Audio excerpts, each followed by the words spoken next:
Good morning and welcome to Family Heritage House Museum, located on the campus of State College of Florida, Bradenton, in the Learning and Library Center. My name is Kathie Marsh. I am the museum specialist here. Today, we'd like to welcome a very special guest. It is a great honor to introduce, I call him Brother Steve, but this is Mr. Steve L. Lewis, U.S. Army veteran and 9th Horse Cavalry Buffalo Soldier. He is the oldest surviving Buffalo Soldier. Mr. Lewis, thank you so much for joining us this morning. I have a few questions for you, and I know you'll be happy to answer them, won't you? Let's just start by, why did you enlist in the Army? Well, I didn't enlist in the Army. Now, what it was, during World War II, before all this segregation thing was broken up, what happened was they needed the Army. They had soldiers, but they weren't racial or nothing of those kind. Everybody had a group, and they didn't have any. All the Americans weren't in the Army, so they wanted to get them in without any foolishness. So Roosevelt, President Roosevelt, he was president at the time. They wanted to get all the soldiers. So what they did was they organized something called the Enlisted Reserve Corps, where during the week, every college in America would march. The children, the young people would march around during the day. The men did you march and just march. They did it, and they did that, and they had regular training, and they did it for about 2 years. But they did so. When they got so, they found out that they needed some soldiers. They couldn't just call any you go and all the different groups. They said, we'll close down the schools with the men and enlist everybody. And what we did was, all the schools, men went to the college in the town, in the state where the soldiers went. And the soldiers in Florida, everybody went to Camp Blandon. And where was Camp Blandon located? It was in Jacksonville. Okay. I think it was the Camp Blandon in Jacksonville. I guess not. Anyway, we've been marching though every day at school. They taught us how to march. Then they closed all the men in Florida, all colors, everybody, and sent them to the camps to train to be a soldier. Now what they did was, we went to Camp Blandon. That's where Florida group went. Camp Blandon. That means every male soldier, male young man, was there. We all were recruited. And so when the school was in, didn't have nobody in it but ladies and the men that couldn't come. So that's what we did. Which men couldn't come? The men really couldn't. If there was somebody in school that wasn't physically able, where they couldn't go, or if it was somebody but said he wasn't a man, well, they didn't send him either. Okay. So that's what it was. And we all went. And we came into Camp Blandon, and we were all grouped. And what they did was, they gave every soldier an examination and all kinds. But then they grouped you according to where, I guess now, because I went to the cavalry. Now I didn't know anything about the cavalry other than what I saw on TV or in the radio. See, 'cause So did you know how to ride a horse before you? And I didn't know anything about the horses, 'cause my daddy wasn't on no, didn't have no farm, so I didn't know anything about that. But when we got there, they classified us. Now, why they put me in the cavalry, I don't know. I never did ask them why. But they said I was going to the 9th Cavalry in Texas. And I was living in Palmetto. So what they did was, we went to Jacksonville. We were told that in Jacksonville. Then we took it, gave examinations and everything, and classified me as a person that was going to the cavalry in Fort Clark, Texas. And I went back home and stayed home and got ready to go. And the man told us what time we were going to catch the train to go to Texas. Then when I got to Texas, it was still segregated then. So it was all black outfits. It wasn't mixed yet. So then I was in the 9th, and I was in the cavalry then. Had 9th Cavalry, 10th Cavalry, and whatnot, but they were all different groups. Now all the white was in one group, and the black was another one. So the 9th Cavalry was all black. 9th Cavalry was all black. And who would you say at the time that you were in the cavalry that was more influential to you? Who? Who would you consider was more influential to you? Who meant the most to you when you first went into the cavalry?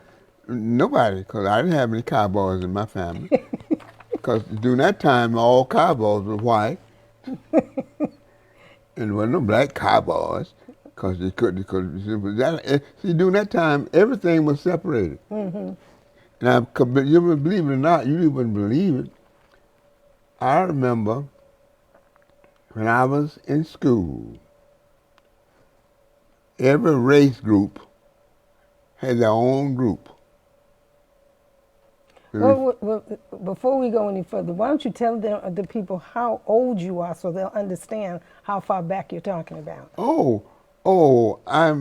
will be 100 on my birthday in January. And we are going to have to do something really big. 100.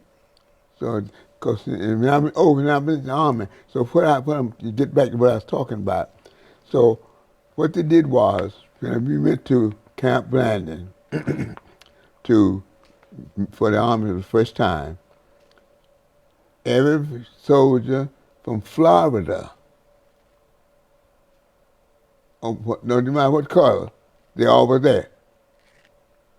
And we all had examinations, and then they told you, and somewhere in the Army they assigned you. Now, I didn't know I was going to the cavalry, though, until after I got to Jacksonville, where we went, had examination. Then they assigned us to go to, then they told us where we were going. I never heard of Fort Clark, Texas.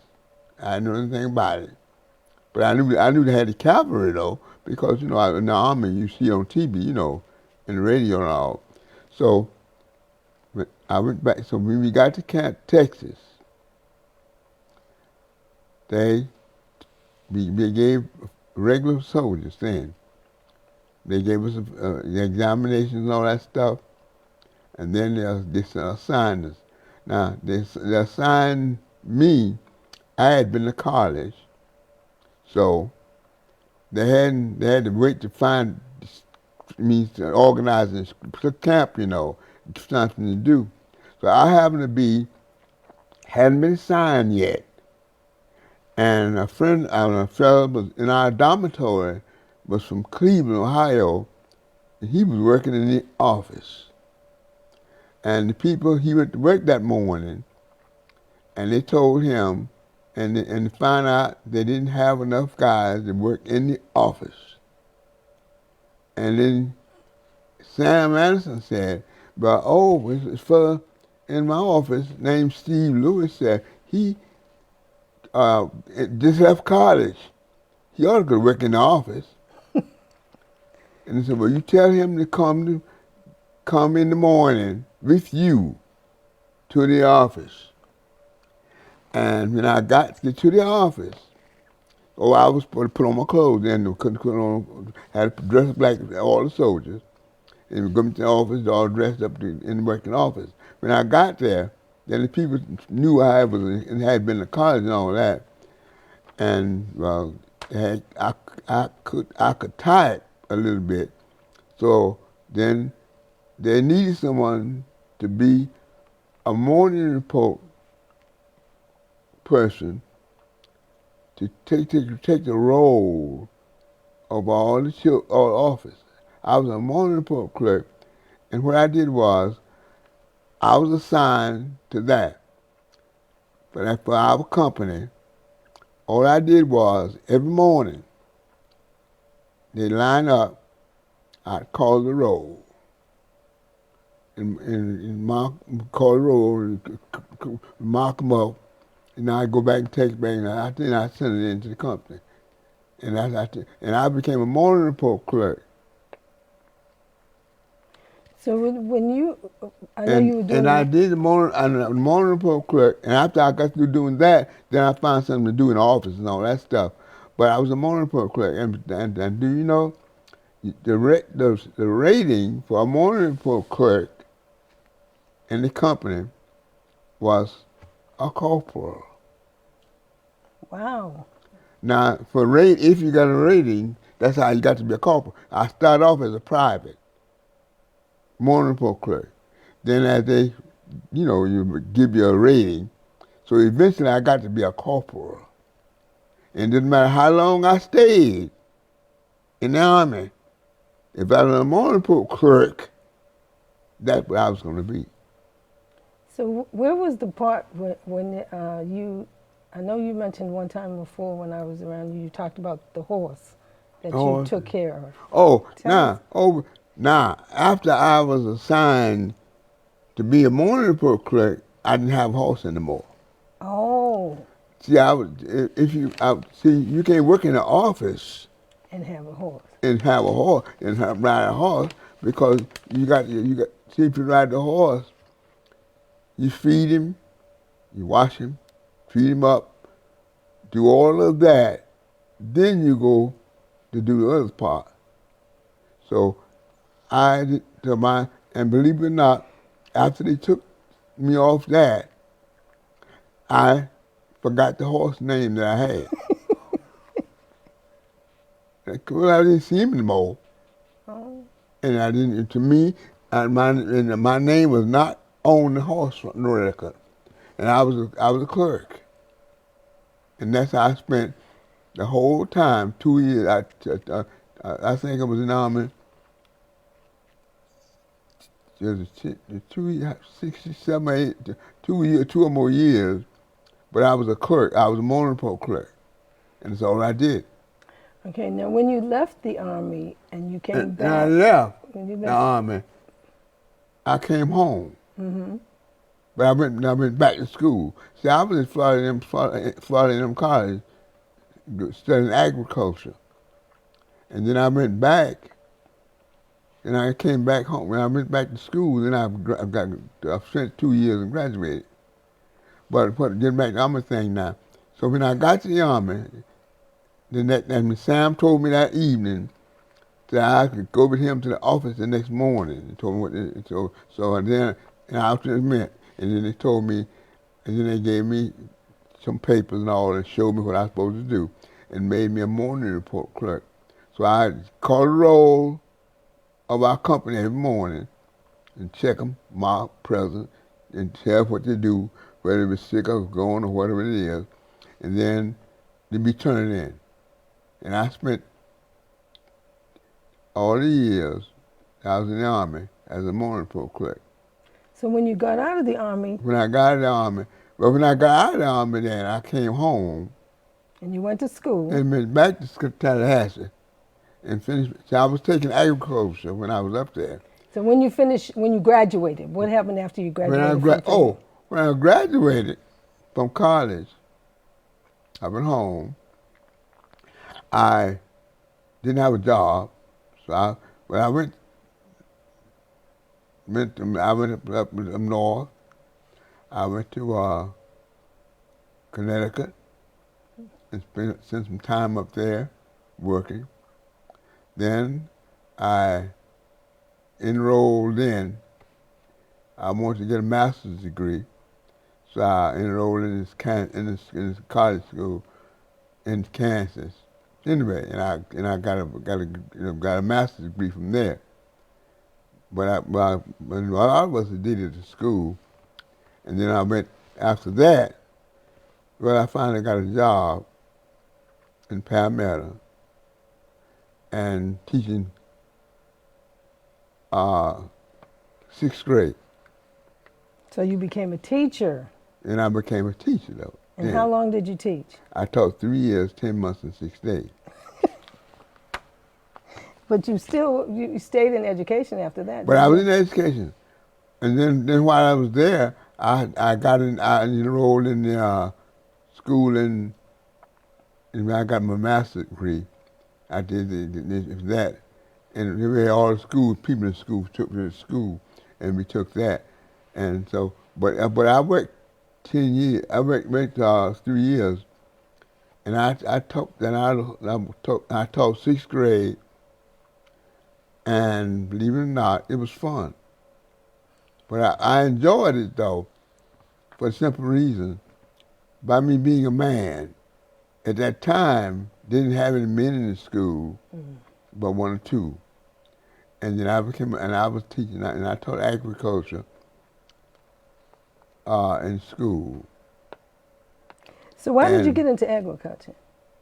What I did, I taught agriculture. But in teaching agriculture is interesting. You just teach it. You get books and you teach you how to farm, and how to do things in school, and do it. And then the school had a project. You like to have school like a project, and you go out and talk about that. But I taught so I couldn't do too much to agriculture much. I tell you why, because they didn't have any men in the school, but 1, 2 at the time, and all ladies. And I've been teaching sixth grade, and the big children. Well, that's why I was probably, the men then had to do a lot of things. Because see, remember now, it was all black, nobody there but us, and all the children, everybody there. And we only saw the other different people if they came there. Why is agriculture important to teach? Agriculture, but during that time, if you go to school instead of agriculture, you get a degree in agriculture, then you go get you working and you're teaching in school, and then you could, in the farming people, needed people to do that, and so it was interesting. I enjoyed doing it, but I didn't never work because my school took up my time, and I got a degree in it, and I liked it. I enjoyed it. And we used to, I tell you how I was used. The agriculture man would need someone to go with him to the circus, to the fair, and set up the booths and all that stuff. And I always did that. And if people in the town, when they get ready to go around and sign and grade cattle and things like that, then we'd always have a job of doing that. Well, Brother Steve, it's been really wonderful to have you come and talk to us. We are really looking forward to celebrating your 100th birthday. We're gonna do something really big. Right now, my 100th birthday is January 28th. It's gonna be 28th, but my birthday was January 10th. Your birthday is actually January 10th? In January. Okay, I didn't know that. Well, we're going to celebrate all month long. That's what I was born in January. The reason why I was born, by the way. Where were you born? Let's get that out. Now, my birthday thing, yes, that's fun. My daddy married my mama in Madison, Florida. And But during that time, now you got to remember now, during that time, 90 years ago, 100 years ago. 100 now, the people had to travel to go to job, get jobs. Now, most of the agriculture or farming people or men was coming south Florida to help build this up and get a job. So most of the men that lived up there in North Florida was moving to South Florida to get a job. And the group from Madison, Florida, was coming to Bradenton, because someone in Bradenton had already come down here and got a job in Bradenton. They used to walk across the bridge or some kind of way to work. Anyway, and they were relatives, friends of the gentleman that met my mama. Well, Brother Steve, it's really been a pleasure having you. We are running out of time, but we're going to have you come back to finish up your story about the agriculture and the traveling. It's just been a wonderful, you know you're near and dear to my heart, and we're just glad, and we are preparing some big stuff. Please keep your eye on Family Heritage House Museum information, our website, our Facebook page, because we will be celebrating Mr. Steve Lewis's 100th birthday the weekend of January 28th, 2022. Yeah, I was born in, my birthday came in, I was born in Dade City. And the reason why I was born in Dade City,